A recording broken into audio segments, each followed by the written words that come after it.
One of the most annoying things that can happen is to wake up with a stiff neck.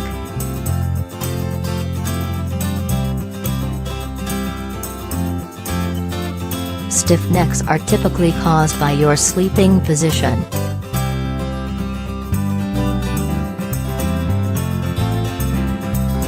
Or the way you sit in the office or work.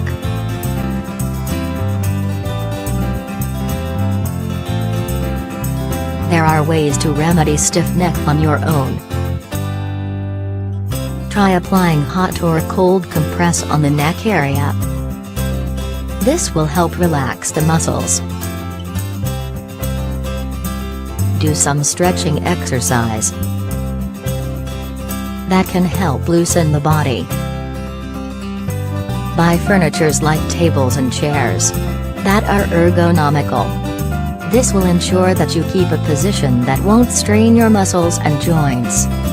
You can even try getting a massage, which is both relaxing and helpful to relieve pain. If it's really unbearable, take a doctor-prescribed pain reliever. Wish you all a happy and healthy life.